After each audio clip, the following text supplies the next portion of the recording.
Catholic Diocese of Leeds stretches from Settle in the north as far south as the Peak District, and every year some of the faithful from around Yorkshire up sticks and travel hundreds of miles to a small French village where miracles are reputed to happen.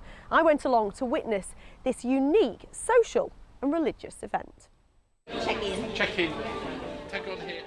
This year is a special anniversary. It's the Leeds Diocese 80th Lourdes pilgrimage. Almost 400 school kids travel by coach, but the church charters 3 aeroplanes for the elderly, infirm and disabled, accompanied by doctors, nurses and carers and clergy. It's an epic undertaking. We've got 200 people checking in. We've got 68 of them in wheelchairs, so we've got a staff of 70. It just gets a little bit chaotic. Preparations for travel start well in advance of departure. What colour will the youth be in? Yellow. So you'll be the same as them then, won't you?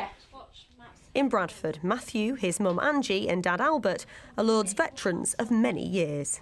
I've got to have a medical letter to say I can carry an ambulance bag, I can carry injections through customs, so that if Matthew is ill and an ambulance needs to come to him, we've got the medication that he has to have to save his life, basically. That's it, good lad. Erin attends All Saints in Huddersfield, which is a Catholic school, but she's not particularly religious. Mum just wanted me to go, my sister wanted me to go, said she enjoyed it, so I thought I'd try it. We're going to go downstairs now and go through some of the wheelchair stuff. When in Lourdes, the school kids look after the elderly pilgrims and help push their wheelchairs around. We get a pilgrim to take care of for the time that we're there. Obviously you've got to take care of people all the time, you can't just be thinking about yourself. Mary lives in a care home in Wakefield. Today, lead nurse Kim is paying a visit to assess Mary's medical needs in advance of the trip. Oh, how lovely to see you. I'm nearly crying. I would normally have a form to fill in and visit somebody at home, stay in the house for a couple of hours and chat. But with Mary, because we know her so well and she's so fit, we take her out for lunch instead. Breaking the rules. I've always broken the rules. Rules are there to be broken, love. It's departure day, and getting everyone onto the plane at Leeds Bradford Airport is quite a task.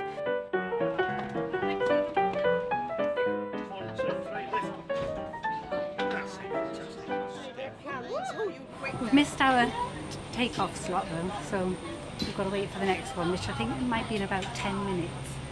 We never leave on time. It's just too busy. With many returning pilgrims saying hello to old friends, boarding finally finishes and the Leeds Diocese takes to the skies.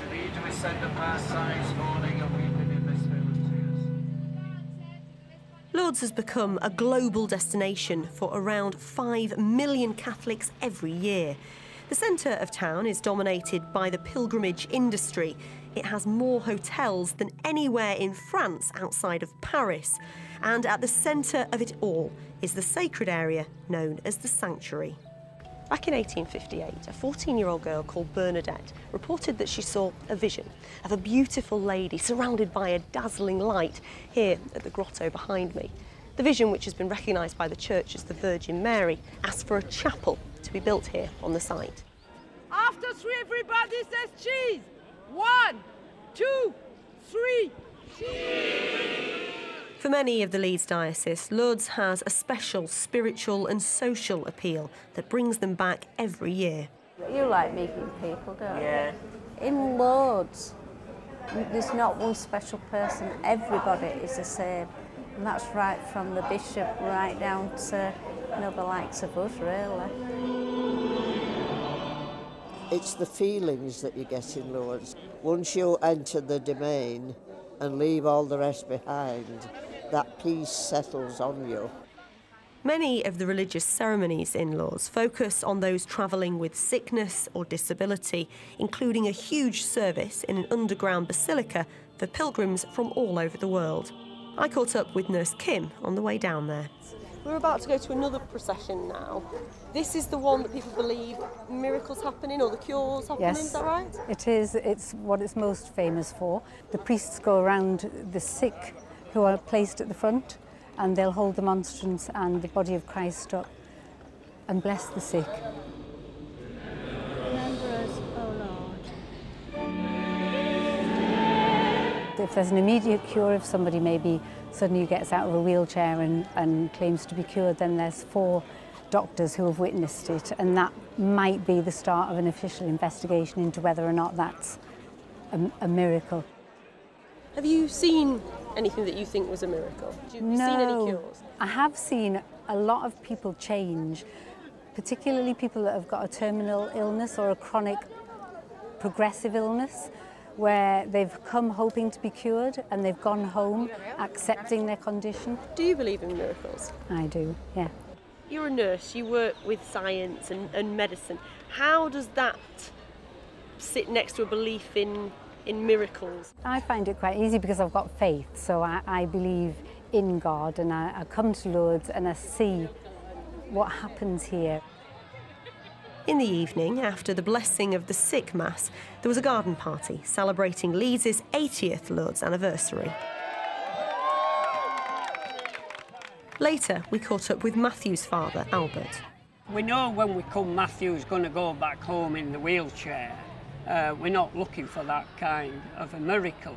Because I know that you haven't had the best of health recently. I had a brush with cancer and I've lost my left kidney through it. The right kidney has got something on it. Nearly 3 years, it's still the same size as it were. So I'm still hopeful that, you know, it's going to remain the same with people's prayers. Late in the evening, Erin and other school kids are taken down to the grotto and encouraged to reflect on issues in their life and the intense emotion stirred by their Lourdes experience. I was quite emotional this morning in the anointing of the sick. We're all quite close to each other, so it was like it wasn't difficult to open up about anything, not afraid to cry in front of each other. The kids and teachers retreat to an adjoining park for prayers and to light candles. His love for us is so powerful and so amazing that he forgives those mistakes. All that dirt you might feel that you're not good enough, just let it be washed away tonight. I feel more religious than I was before, just from these last 3 days, just by going to Mass every day and helping other people. Even if you don't believe in miracles, the Leeds Diocese Lourdes pilgrimage still brings together young and old, sick and well, medical staff and volunteers in a unique community event. And they certainly believe that's something worth celebrating.